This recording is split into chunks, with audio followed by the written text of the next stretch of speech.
Well, our farm started back around 1920.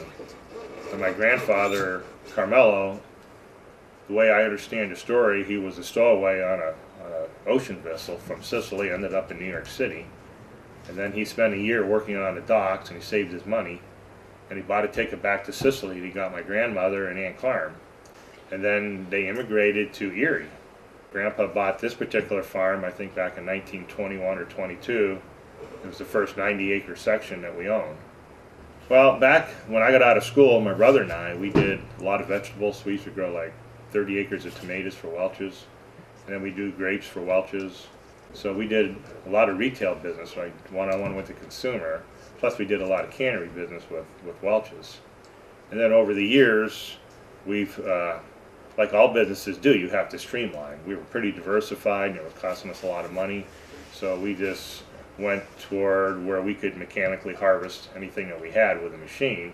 So that basically took us out of the vegetable business and put us right into tree fruit, or into the grape business.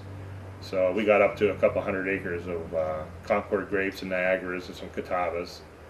And then we started planting some wine grapes in the vegetable fields. And then that's what we use right here at the business for our winery and for our juice business. The farm market we've had forever. And then the winery, my wife and I started back in 1999. And so that's what, about 15 years or 14 years we've been doing that. It'd take you a year or two just to prepare all the paperwork and get things ready to go. So we opened in 2000, and then that was a good move on our part too, because now we're using basically everything that we grow on the farm, from cherries to peaches to the berries to all the different varieties of grapes. We bring them down to our plant right now back, and we process everything that we grow. And then what we don't use, we sell the excess juice to other wineries. The prices that fall are usually the cannery prices, because the processors get affected by the economy.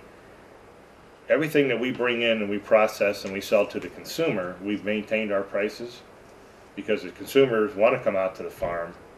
They want to buy stuff that's grown locally. They want to buy something that's fresh.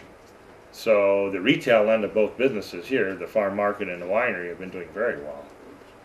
And we've seen some reduced prices, going to the cannery, but they're coming back now. They're back halfway up the ladder again. So you're always on equipment, you're outdoors, you're indoors. It's not the same thing every day. Whereas if you worked in a factory and you work on an assembly line, that's your job. That's what you do all the time. Or you work in an office. Here, you're outdoors, you're indoors, you're on equipment. It's a good life.